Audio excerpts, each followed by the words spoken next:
할렐루야. 오늘은 사도행전 제67강입니다. 1년이 넘었어요. 사도행전 말씀 나눈 지가. 사도행전도 마지막을 향해 가고 있는데, 오늘은 로마로 가는 바울, 이런 제목의 말씀입니다. 바울은 하나님의 약속대로 로마를 향해서 출발을 했습니다. 2년 동안이나 지속되었던 유대인들의 고소를 마무리 짓기 위해서 이제 로마로 가게 되는 것이죠. 바울은 가이사 앞에서 재판을 받겠다고 베스도 총독에게 항소를 했습니다. 그래서 이제 이탈리아를 향해서, 로마를 향해서 출발을 한 것이죠.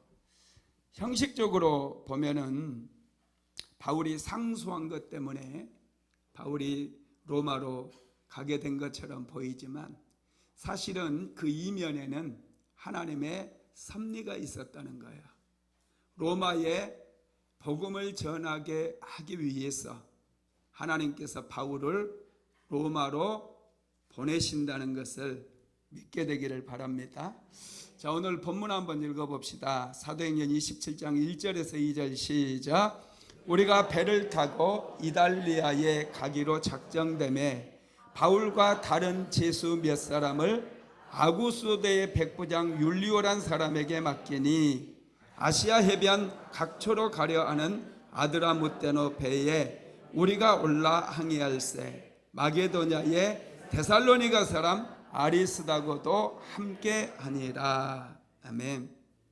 바울 혼자만 로마로 호송되는 것이 아니라, 특별히 가이사랴 감옥에 함께 갇혀 있던 다른 제수들도 이 배를 타고 로마로 같이 가게 되는 모습을 볼 수 있어요. 특별히 이 제수들을 호송할 책임을 백부장 율리오라고 하는 사람이 책임을 맡게 되었죠. 특별히 이 율리오를 소개하기 앞서서 아구수도대의 백부장 율리오, 이렇게 부르고 있어요. 이 아구수도는 여러분 황제를 지칭합니다. 황제의 친위 부대였던 백부장 율리오라고 하는 사람이 바울을 로마까지 호송하는 책임을 맡았다라는 것입니다.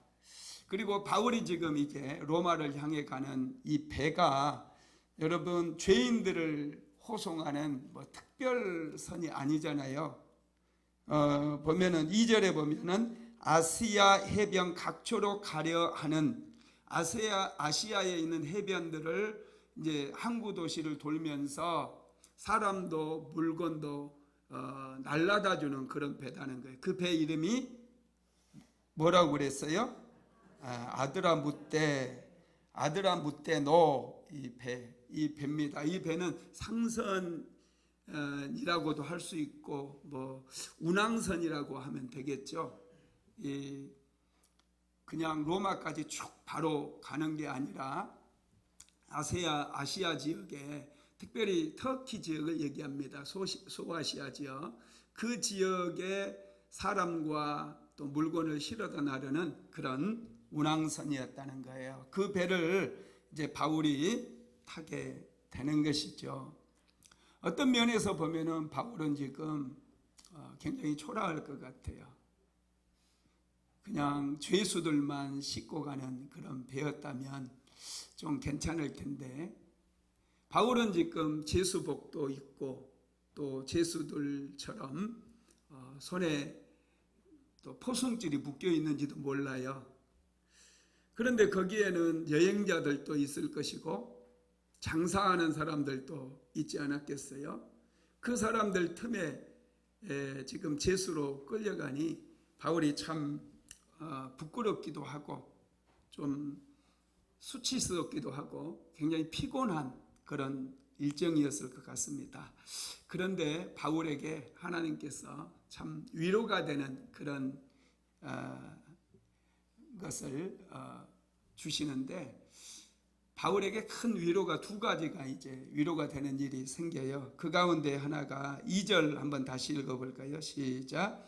아시아 해변 각초로 가려 하는데 아드라무떼노 배에 우리가 올라 행선할세 마게도냐의 데살로니가 사람 아리스다고도 함께하니라. 바울이 제수로 끌려가는데 함께 동행하는 동행자가 있었다는 거예요. 이 성경을 기록했던 사도행전을 기록한 사람이 누구죠? 누가죠. 이 사도행전의 모든 것을 기록한 누가도 지금 바울이 로마로 가는 그 배에 같이 타고 있는 거예요. 그리고 아리스다고라고 하는 이 제자가 같이 타고 있습니다. 여러분, 아리스다고 생각납니까? 바울에게 있어서 선교 여행 중에 정말 중요했던 사람들이 있었죠. 디모데오, 또 실라, 이런 분들이 바울의 선교 여행에 아주 중요한 사람이었잖아요. 아리스다고는 좀 기억이 날 듯도 하고 또 안 나기도 하고. 그런데 이 아리스다고가 바울이 로마로 갈 때에 동행했다는 거예요. 그런데 여러분, 이 아리스다고는 우리가 이름도 알 듯 모를 듯 한 사람인데 바울에게 있어서는 정말 중요한 사람이었어요. 굳은 일을 도맡아서 했던 사람입니다. 특별히 우리가 사도행전 19장 말씀을 나눴을 때 예배소에 아데미 신을 섬겼던 사람들이 예배소에 엄청난 부흥이 일어나니까 자기들의 생계가 위협을 받을까 해서 큰 소동을 일으켰던 사건 기억나시죠? 그때 바울이 예배소를 빠져나가거든요. 급하게 빠져나가는데 바울을 대신해서 두 사람이 예배소에 그 사람들에게 붙잡히게 돼요. 바울을 대신해서 붙잡히게 되는데 그 두 사람이 누구냐면 두기고와 아리스다고예요. 여러분, 두기고도 알듯 말듯한 사람이잖아요, 그죠? 뭐 그 사람이 있었나? 뭐 두부도 아니고 두기고라니. 그런데 여러분, 두기고는 바울 서신을 전달해주는 그런 일들을 많이 했어요. 바울이 고린도전서 이런 편지를 쓰게 되잖아요. 그러면 두기고가 그 편지를 가져다가 전달해주는 그런 그 책임을 맡았던 그런 사람이었고, 이 아리스다고 역시도 그 우리가 알 듯 모를 듯 하는 그런 사람인데 참 굳은 일들 도맡아 했던 신실한 믿음의 사람이었다는 거예요. 특별히 이 아리스다고에 대해서 마게도니아 데살로니가 사람 두기고 이렇게 얘기하고 있거든요. 그러면은 이 사람의 데살로니가 출신이라는 걸 알 수 있잖아요. 그러면 저는 제 나름대로 생각을 해봤어요. 바울이 그러면 2차 선교여행 때 빌립보를 지나서 데살로니가로 이제 가잖아요. 데살로니가에는 바울이 3주 동안밖에 머무르지 않았었거든요. 그런데 그곳에 교회가 생겨버려요. 정말 놀라워요. 아마 이 데살로니가에서 바울이 2차 선교여행 때 복음을 전했을 때 이 두기고라고 하는 사람이 예수를 믿지 않았을까. 그래서 특별히 오늘 우리가 읽은 본문에서 마게도니아 사람, 마게도니아의 데살로니가 사람 두기고라고 이렇게 이름을 지역 이름까지 붙이지 않았나, 그런 생각을 해봤습니다. 아리스다고는 이렇게 언제 구원을 얻었는지 우리는 확실하게 잘 모르겠지만은 하여튼 바울을 따라다니면서 굳은 일을 다 도맡아 가며 이름도 없이 빚도 없이 바울을 잘 섬겼던 그런 사람이었다는 거예요. 굉장히 신실했던 사람입니다. 특별히 사도행전 20장 4절에도 보면은요, 핍박이 왔을 때 아리스다고가 드로아에 미리 가가지고 바울이 복음을 전할 수 있는 길을 열어줍니다. 바울이 가기 전에 미리 길을 준비했던 사람이 아리스다고였다라는 거예요. 바울에게는 디모데와 실라 같은 동역자도 있지만 두기고와 아리스다고 같은 동역자도 있었어요. 그들은 굳은 일을 많이 도맡아서 했던 사람들이고 늘 바울을 뒤에서 섬기면서 이름도 없이 있는 것처럼 또는 없는 것처럼 하면서 바울을 도왔던 사람입니다. 특별히 아리스다고는 이제 제수의 신분으로, 그것도 가이사랴 감옥에 2년 동안이나 갇혔다가 이제 제수의 신분으로 로마로 가잖아요. 그러면 가까운 사람이라 할지라도 그런 모습을 보면 멀리하고 싶어지는 게 사람의 마음이거든요.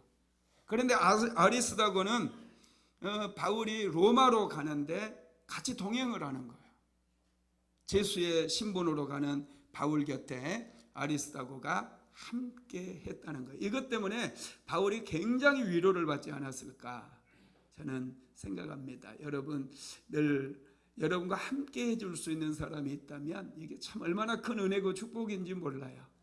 인생길에 내가 정말 어려움을 겪었을 때 옆에 있어주는 사람이 있다면, 손이라도 잡아주고 위로해주는 사람이 있다면 얼마나 힘이 나고 용기가 생기겠습니까? 여러분이 아리스다고 같은 사람들이 다 되시기를 주님의 이름으로 축복합니다. 그리고 또 하나의 그 바울에게 위로가 되는 일이 있었는데 그게 이제 3절에 나오거든요. 3절 한번 같이 읽어봅시다. 시작. 이튿날 시돈에 대니 율리오가 바울을 친절히 대하여 친구들에게 가서 대접받기를 허락하니. 아멘. 이 배가, 아드라무뜨노 배가 가이사랴에서 출발해서 시돈으로 갔어요. 시돈은 두로와 함께 여러분 페니키아라고 그랬잖아요. 당시 페니키아는 지중해 해상무역의 패권을 쥐고 있었어요. 그래서 굉장히 이 해상무역이 왕성하게 일어나서 페니키아는 굉장히 부자 나라였다고 그랬는데 그게 두로라고 하는 도시 국가와 시돈이라고 하는 항구 도시예요.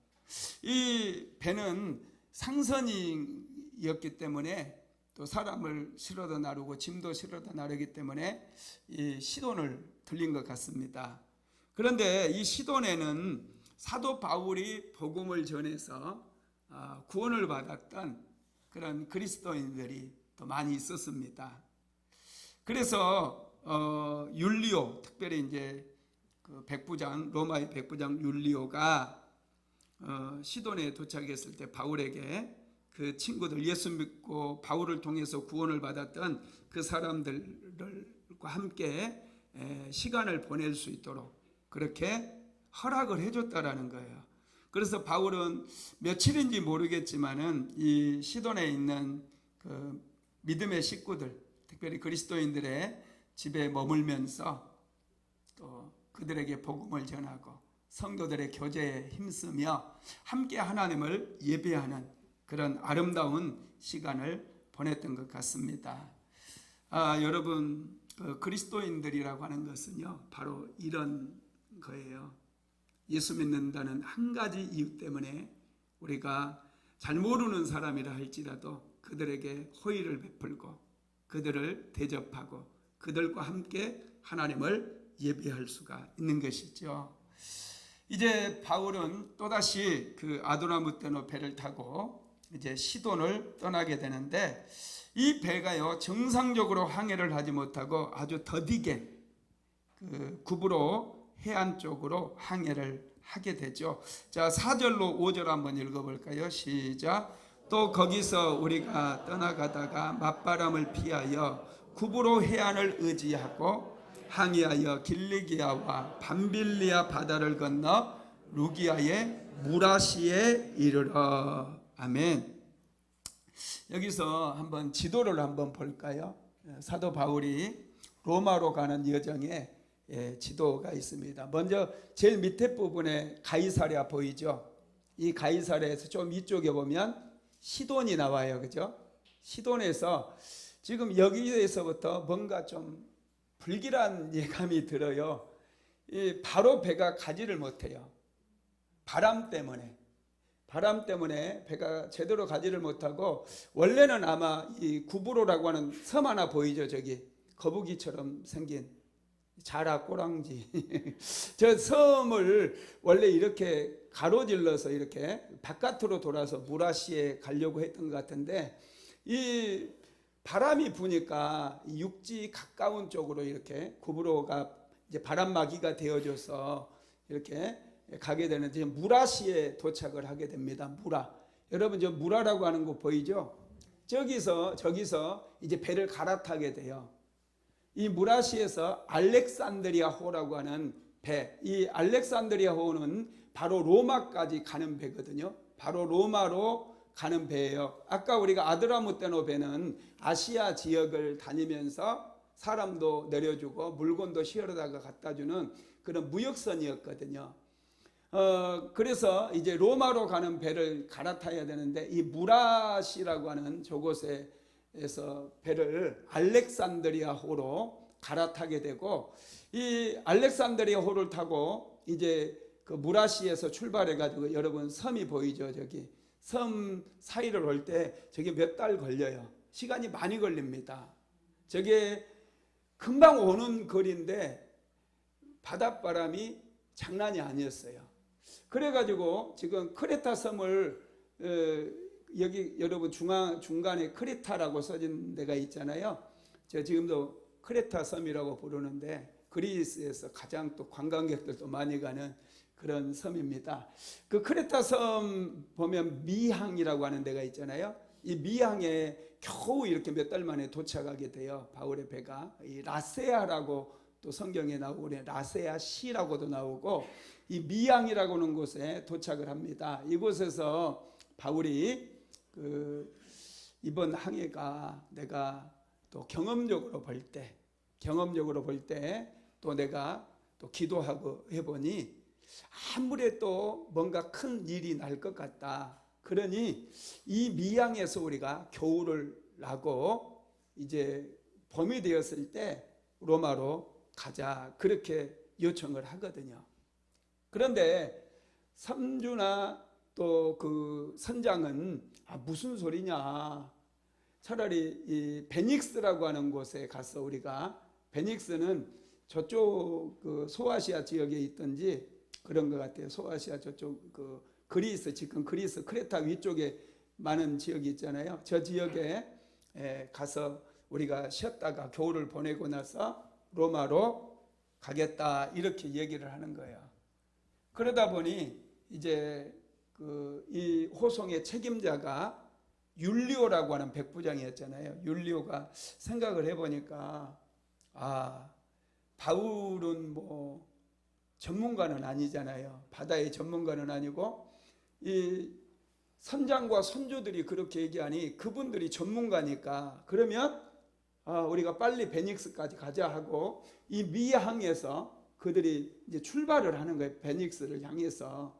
베닉스가 저기 소아시아 지역이었던 것 같기도 한데요. 하여튼 어딘지는 지금 지도에 안 나와 있으니까 베닉스로 가서 그곳에서 겨울을 나려고 그러는데 그래서 출발을 해가지고 첫날은 바람이 아주 순풍이 불어가지고 우리가 출발하기를 잘했지 그런 마음으로 출발을 했는데 결국에는 어떻게 됩니까? 이 미항을 출발하자마자 이튿날 됐을 때 유라굴로라고 하는 광풍을 만나버려요. 그래가지고 배가 완전히 그냥 14일 동안이나 지 마음대로 사람이 조종할 수가 없습니다. 태풍 때는. 그래가지고 배가 거의 난파되기 직전에 이 멜리데라고 하는 섬에 다다르게 되고 이 멜리데에서 여러분 수라구사, 레기온 이건 이제 나중에 나오거든요. 지명으로 나와요. 수라구사와 레기온, 보디오를 거쳐서 로마로 이렇게 바울이 가게 되는 그런 여정인 것이죠. 하여튼 바울은 이제 그 무라시에서 알렉산드리아호로 갈아타고 로마로 가게 되는데 그게 7절에서 8절 나와 있어요. 같이 한번 읽어봅시다. 시작. 배가 더디가 여러 날 만에 간신히 니도 맞은편에 이르러 풍세가 더 허락하지 아니하므로 살몬의 앞을 지나 그레데 해안을 바람막이로 항해하여 간신히 그 연안을 지나 미항이라는 곳에 이르니 라세아 시에서 가깝더라. 아멘. 배가 정상적인 속도로 가지 못하고 바람 때문에 여러 날 걸려가지고 간신히 니도 맞은편에 도착을 하게 되었다는 거예요. 그들은 풍랑 때문에 굉장히 고생을 많이 했어요. 여러분, 겨울 다가오면 바람이 아주 심해요. 제가 겨울에 흑산도를 한번 갔다가 한번 죽는 줄 알았다고 그랬잖아요. 교회 못 올 뻔했어요. 그때 성구 영신 예배 드려야 되는데, 야, 그 호텔 그 지배인이 그러더라고요. 왜 겨울에 여기에 왔어요? 그러더라고요. 배 뜨는 날이 없대요. 배가 안 뜬대요. 정말이요? 그러면서 얼굴이 하얘졌어요. 그날부터, 도착한 날부터 우리는 기도하기 시작했어요. 제발 배가 좀 떠서 집으로만 무사히 도착하게 해달라고. 와, 배가 안 뜨더라고요, 정말로. 그래서 뭐 여행이고 뭐고 완전히 여행은 하나도 못하고 흑산도가 어떻게 생겼는지 지금 하나도 기억도 안 나요. 오직 집에 이제 돌아가야만이 그 송구 영신 예배도 드릴 수 있고, 그래서 그때 아주 막 깜깜했었습니다. 겨울에는 여러분 바람이 정말 거세더라고요. 바닷바람이 아주 거의 뭐 태풍급으로 부는 날이 아주 많은 것을 제가 경험을 했었던 것이죠. 그러다 보니 지금 겨울이 좀 초겨울 같은데, 지금 바울이 로마로 가는 길이 초겨울 같은데 계속 배가 정상적으로 가지를 못하는 거예요. 바람 때문에 여러 날 걸려서 간신히 니도 맞은편에 그들이 도착을 했다라는 것이죠. 자, 9절로 10절도 한번 읽어봅시다. 시작. 여러 날이 걸려 금식하는 절기가 이미 지났으므로 항의하기가 위태한지라. 바울이 그들을 권하여 말하되, 여러분이여, 내가 보니 이번 항해가 화물과 배만 아니라 우리 생명에도 타격과 많은 손해를 끼치리라 하되. 아멘. 바울은 선교여행을 다니면서 많은 또 경험이 있어요. 그리고 바울은 또 금식도 많이 하고, 그러다 보니 이번 비록 자신이 제수의 몸으로 로마에 가는 길이긴 하지만 하나님께 기도하지 않았겠습니까? 힘을 다해서 기도했을 거예요.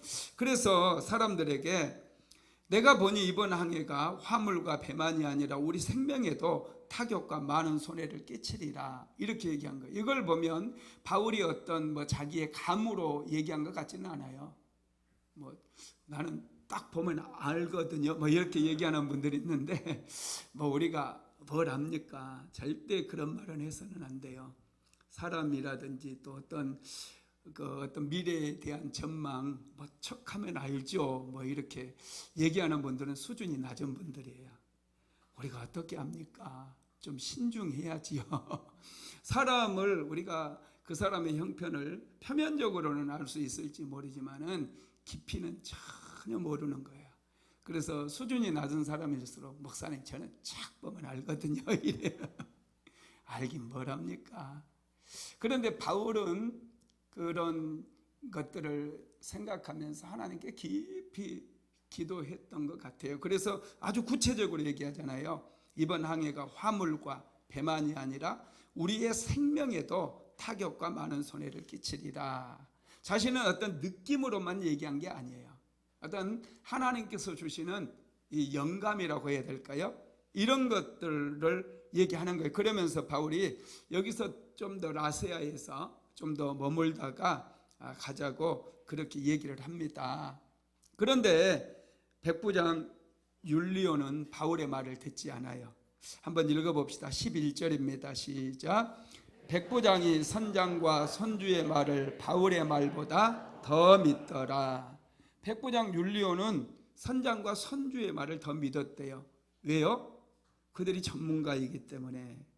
여러분, 선장과 선주는 빨리 가는 게 좋잖아요. 그래야 배를 자꾸 빨리 돌려서 운임을 받으니까. 옛날이나 요즘이나 뭐 똑같아요. 배를 움직이는 것은 돈 때문에 움직이는 거거든요. 빨리 움직이게 되면 화물 운송료도 또 사람 또 운임도 이렇게 받을 수 있기 때문에 조금이라도 빨리 로마로 가고 싶었던 것 같아요. 그래서 아직 겨울이 좀 완전하게 겨울이 되지 않았기 때문에 잘하면 베닉스까지 가게 되면 베닉스에서 겨울 올라면 더 빨리 그곳에 도착해서 또 돌아올 때 많은 또 화물과 많은 사람들을 싣고 올 수 있을 것이다. 이런 계산 때문에 그들이 베닉스에 가서 겨울을 지내는 게 좋겠습니다. 이렇게 얘기를 한 것이죠. 그래서 일단 배를 출발시킨 거예요. 총독 백부장 율리오가. 그래서 배를 출발했는데 처음에는 남풍이 순하게 부는 거예요. 돛을 쫙 펼치니 그 남풍이 바람을 불어주니까 북쪽으로 배가 아주 순적하게 빠르게 또 이동을 하는 것이죠. 그러니까 백부장이 어떻게 생각했겠어요? 역시 전문가 말을 들어야 돼. 바울 저게 뭘 안다고 까불고 그래. 이렇게 생각을 했겠죠. 한번 읽어봅시다. 사도행전 27장 13절로 15절 시작. 남풍이 순하게 불매 그들이 뜻을 이룬 줄 알고 닷을 감아 그레데 해변을 끼고 항해하더니 얼마 안 돼요. 섬 가운데로부터 유라굴로라는 광풍이 크게 일어나니 배가 밀려 바람을 맞추어 갈 수 없어 가는 대로 두고 쫓겨가다가. 아멘. 백부장 율리오는 이제 처음에 순풍이 탁 불어오니 자기가 선장과 선주의 말을 듣기를 참 잘했다고 그렇게 아마 생각을 했을 거예요. 그런데 여러분, 순풍이 영원한 순풍이 아니잖아요. 순풍에 돛을 달고 출발했지만 얼마 안 가서 그들은 태풍을 만나버렸어요.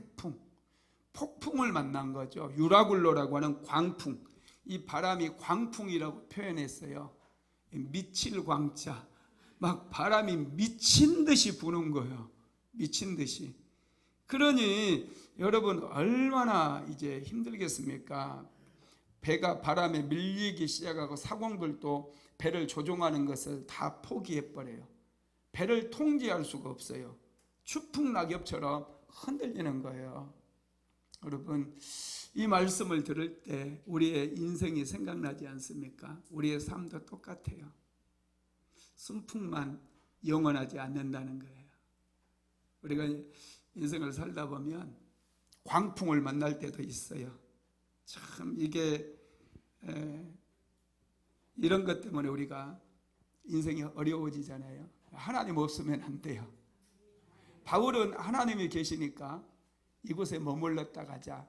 고난이 찾아올 것이니 좀 더 기다렸다 가면 고난을 피할 수가 있잖아요. 바울은 알았거든요. 여러분, 우리가 하나님을 믿을 때도 마찬가지예요. 순풍이 분다고 기도하지 않고 바로 뭔가 시작하고 모험하고 도전한다면 우리는 광풍을 만나버릴 수 있어요. 그래서 순풍이 불 때도 하나님께 기도하는 거예요. 막 일이 잘 풀릴 때 더 기도하는 거예요. 그게 여러분 인생의 신비예요.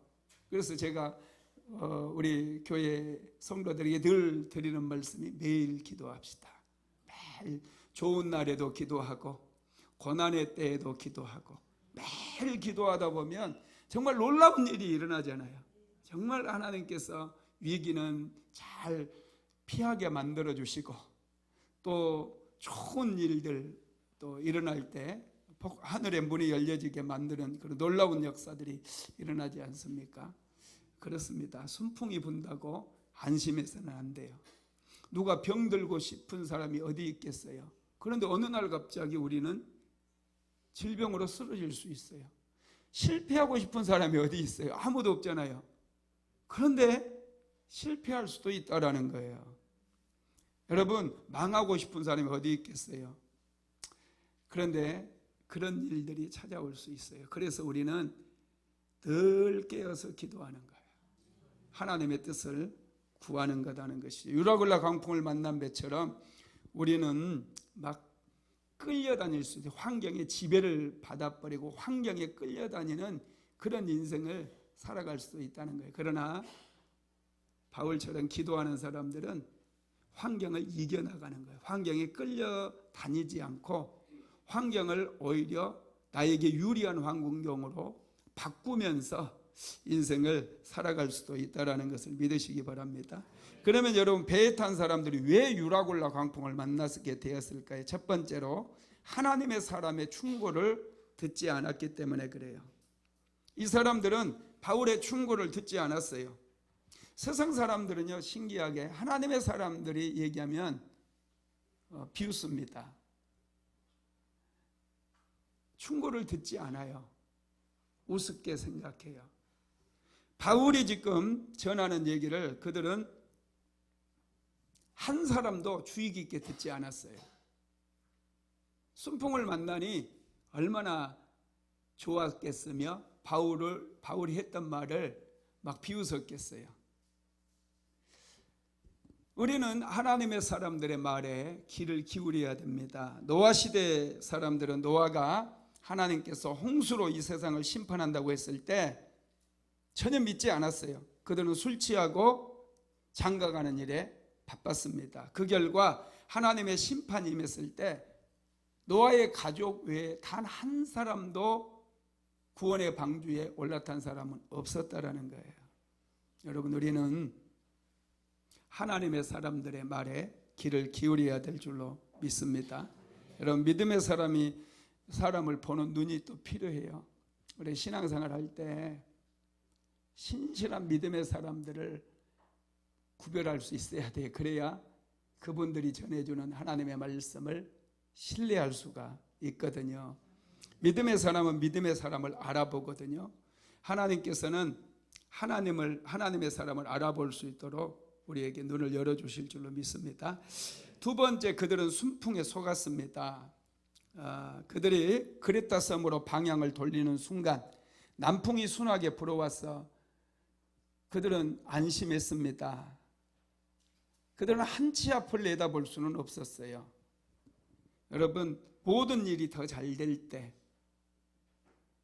순풍이 불어올 때 우리는 더 하나님께 예배도 열심히 드려야 되고요, 더 기도해야 돼요. 순풍이 불어온다고 와 이제 하나님의 은혜가 시작되었다 막 하고 잔치를 벌이면 안 돼요. 순풍이 불어올 때 더 하나님께 기도하는 거예요. 우리 사모랑 제가 신앙생활 하면서 또 목회를 하면서 굉장히 어려운 일들을 참 많이 겪었거든요. 그런데 계속 기도하다 보니까 하나님께서 은혜를 주셔가지고 또 어느 정도 또 좋았던 그런 시절도 많이 있었어요. 그런데 또 물질 때문에 많이 힘들었을 때 하나님께서 기도하니까 또 약국도 옮기게 만들어 주시고 그 처방전을 많이 받는 그런 약국을 하게 하셨어요. 사모가 했던 말 중에 제가 참 경각심을 가졌던 그런 말이 있는데, 사모가 처방전을 가장 많이 받은 날 있잖아요. 얼마나 좋겠어요. 돈도 많이 벌었잖아. 그러면 막 집으로 제일 먼저 와가지고 와 오늘 완전 대박이었어 막 이럴 것 같잖아요. 그런데 그런 날 잘 하나님의 은혜가 필요하다고 성전으로 뛰어가는 거예요. 성전으로. 놀랍지 않습니까? 잘 하나님의 은혜가 더 갈급하고 더 하나님의 은혜 없이는 살아갈 수 없다는 그런 마음이 깊이 찾아온다는 거예요. 그래가지고 그렇게 막 하루 종일 계속 사람 보내고 막 사람들이 작은 약국이 한 200건이 넘는 250건 막 이렇게 오는 날 제일 갈급했다는 거예요. 그래가지고 교회로 와가지고 다 통곡하면서 하나님 은혜 달라고 막 그렇게 하는 모습을 제가 옆에서 봤고 저도 역시 그랬었고요. 여러분, 순풍이 불 때 더 기도해야 되는 거예요. 좋은 일이 있었고 일이 잘 풀리고 그런 거 가질 때 마귀가 반드시 뒤에서 역사할 수 있다는 거예요. 그러니 여러분, 우리는 안심해서는 안 돼요. 순풍이 불어온다고 안심해서는 안 돼요. 더 하나님의 은혜가 더 필요합니다. 내가 목마릅니다. 하나님 은혜 아니면 하루도 살아갈 수가 없습니다. 여러분, 이렇게 모든 일이 잘 될 때 더 깨어서 기도하는 사람이 영원한 승리자가 되는 거예요. 일시적인 승리가 아니에요. 영원한 승리자가 되기 위해서는 우리는 여러분 정말 깨어 있어야 된다는 것입니다. 사람들은 어려운 일에 부딪히면 사람 찾아가다가 그것도 안 되면 나중에 하나님을 찾아요. 이게 미련한 거예요. 돈으로 해결할 수 있는 일이면 돈으로 해결하려고 그래요. 미련한 거예요. 하나님께 먼저 엎드려야 됩니다. 세 번째로 그들은 유라굴라 광풍을 만났어요. 인생이라는 것은 순풍에 돛단 것이 아니라 그 자체가 유라굴로 광풍을 만난 돛담배에 지나지 않는다는 것을 우리는 오늘 말씀을 통해서 알아야 돼요. 인생은 결코 잔잔한 호수가 아니에요. 우리가 여러분 호수에 떠 있잖아요. 떠 있는 이유가 이 물 속에서는 얼마나 이 물길질을 하는지 몰라요. 발로 물갈퀴로 막 하고 있는 거예요. 우리가 예수 믿어도 유라굴로 광풍을 만날 수 있다는 것을 우리는 절대로 잊어버리면 안 돼요.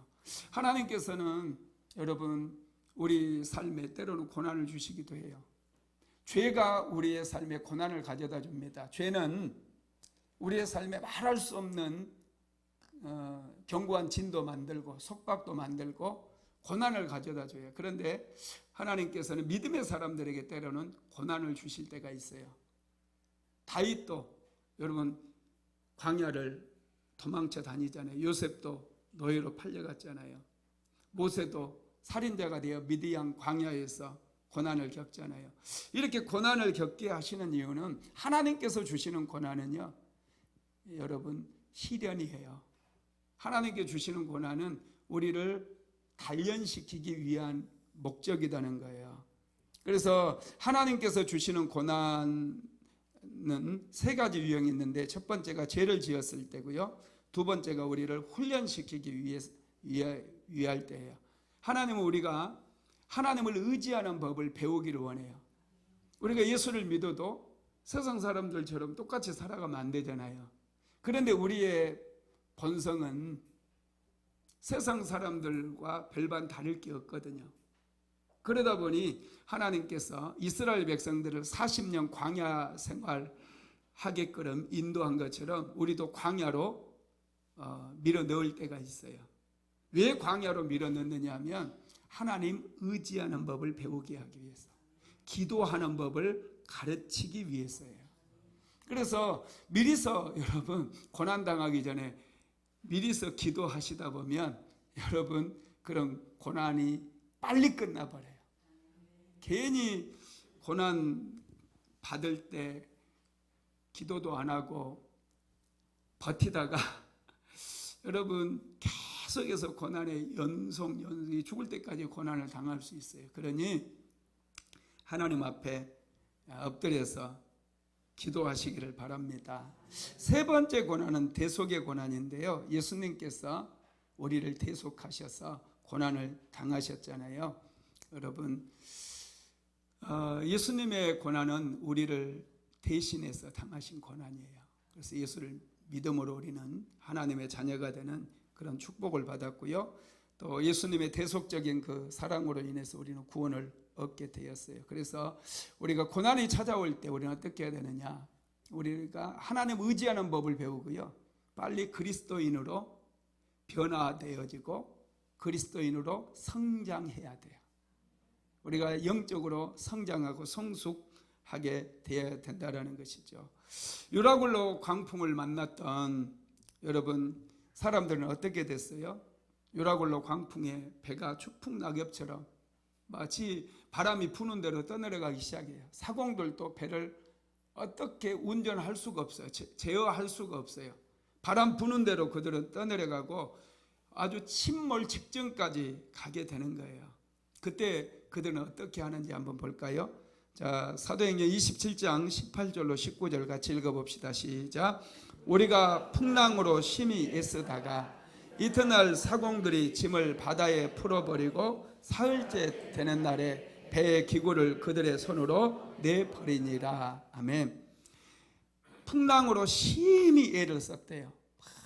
어떻게 하든지 살아남으려고 배를 정상적으로 한번 통제하기 위해서 그들이 온 힘을 다해서 힘을 썼대요. 그런데 그들의 힘으로 안 돼요. 우리의 힘으로 안 되는 일이 있어요. 광풍이 휘몰아칠 때 우리의 힘으로 안 된다는 거예요. 그러다 보니 사공들이 이제 어떻게 하느냐 하면 짐을 바다에 풀어버린대요. 짐을 다 버리는 거예요. 사흘째 되는 날에 배의 기구를 그들의 손으로 다 내버렸어요. 배 안에 있는 것들, 배를 가볍게 하기 위해서 배 안에 있는 것들 다 내버리는 거예요. 막 물이 들어오니까 이제 배가 점점 무거워질 거 아닙니까? 그래서 배 안에 있는 것들을 다 내버리는 거예요. 자기 가지고 있는 짐을 다 내버리는 거예요. 아까워도 어쩔 수 없어요. 왜냐하면 그거 가지고 있다가는 죽을 수도 있거든요. 자기들 다 죽을 수도 있거든요.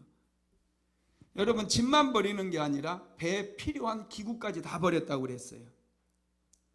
여러분, 그렇습니다. 이것을 항상 우리는 생각해야 돼요. 인생을 살면서 언젠가는 다 버려야 될 때가 온다라는 거예요. 우리가 영원히 살지 않습니다. 많이 모아놔도요, 자녀들 준다고요. 이건 여러분, 자녀들 물론 필요한 만큼은 줄 수 있겠죠. 그런데 너무 많이 주다 보면은 애들 인생이 꼬여버려요. 반드시 마귀들이 역사해요. 귀신들이 반드시 역사한다는 거예요. 하여튼 예수님을 붙잡아야만이 우리가 산다라는 것을 항상 기억하시기 바랍니다. 어떤 광풍을 만나도 예수님을 붙잡는 사람들은 살아요. 사도 바울은 그 유라굴라 광풍이 휘몰아치는 그 한가운데서도 예수님을 붙잡았어요. 그는 예수님께 부르짖어 기도했어요. 그때 하나님께서 천사를 보내주신 것이죠. 여러분, 그렇습니다. 말씀을 마무리하겠습니다. 유라굴로를 만난 사람들은 모두 다 절망을 했어요. 자, 사도행 21장 20절 읽어봅시다. 시작. 여러 날 동안 해도 별도 보이지 아니하고 큰 풍랑이 그대로 있음에 구원의 여망마저 없어졌더라. 여러분, 낮에 해와 밤에 별이 없다는 것은 그 자체가 절망이에요. 보이지 않고 깜깜합니다. 칠흑같이 어두운 밤이 계속된다고 생각해 보세요. 정말 이제 나 죽었구나, 이제 나 죽었구나, 이런 생각을 하게 되는 것이죠. 우리가 이런 배를 탔다고 생각해 보세요. 이 유라굴라 광풍을 바울과 같이 타고 있다고 생각해 봐요. 뭐가 참 제일 소중하겠습니까? 여러분, 우리가 유라굴로 광풍을 타고 있다고 하면 가장 소중하게 느껴지는 게 뭘까요? 여러분, 예수 그리스도 한 분밖에 없습니다. 예수 믿어야 구원받는 거예요. 예수님 외에는 이런 광풍 속에서 어떻게 할 수가 없어요. 바울은 예수를 믿었기 때문에 기도할 수 있었잖아요. 다른 사람들은 배에 있는 기구들까지 나중에 밥 한 번 해먹고 싹 이제 그 양식까지 다 버리게 되거든요. 배를 가볍게 해야 되니까 모든 걸 다 버려버려요. 그들은 바울이 없었으면 다 죽었어요. 바울이 예수님을 붙잡았기 때문에 바울과 함께 배에 탔던 사람들은 한 사람도 죽지 않고 다 살 수 있었다라는 것을 믿으시기를 바랍니다. 바울은 예수님을 붙잡으면 된다는 사실을 알았기 때문에 그런 유라굴로 광풍 앞에서도 두려워하지 않았어요. 그는 기도할 수 있었어요. 사람들은 정말 큰 문제가 생기면 기도 안 하더라고요. 이게 여러분 거꾸로 믿는 거예요. 믿음이 없는 거죠. 우리는 정말 유라굴로 광풍 같은 그런 어려움을 만날 때 정말 내 삶에 정말 필요한 게 뭔가, 그걸 항상 생각해야 됩니다. 예수님만이 길이요 진리요 생명인 것 믿게 되기를 주님의 이름으로 축복합니다. 고마우신 하나님, 감사합니다. 우리의 인생은 때로는 유라굴라 광풍을 만날 수도 있다고 하셨는데, 그래서 더더욱 우리에게 예수님이 필요합니다. 예수님은 길이요 진리요 생명이시며 우리 인생의 해답인 것을 믿습니다. 예수님을 알게 하시고 믿을 수 있도록 믿음을 우리에게 허락하심을 감사합니다. 이 믿음 끝까지 잘 지킬 수 있도록 주님께서 도와주시옵소서. 하나님, 순풍을 만났을 때 사람들은 안심하지만 특별히 우리 순복음 안디옥교회 사랑하는 성도들은 안심하지 않고 순풍이 일어났을 때 오히려 더 기도하는 그런 성도들이 다 되기를 원합니다. 사랑하는 성도들에게 넘치는 은혜를 더하셔서 순풍의 때에도 또 광풍의 때에도 덜 깨어서 예수님과 함께 할 수 있도록 주여 축복하여 주옵소서. 예수님의 이름으로 기도드리었습니다. 아멘. 지금은 우리 주 예수 그리스도의 무한하신 은혜와 아버지 하나님의 극진하신 사랑하심과 보혜사 성령 하나님의 감동 감화 충만케 하시는 역사가 순풍 때나 광풍 때나 오직 예수 그리스도만을 의지하기를 간절히 소망하는 하나님의 모든 권속들 위에 사랑하는 순복음한 대학교의 모든 성도들 머리머리 위에 가정과 직장과 사업장 위에 이제로부터 영원토록 함께 있을지어다. 아멘.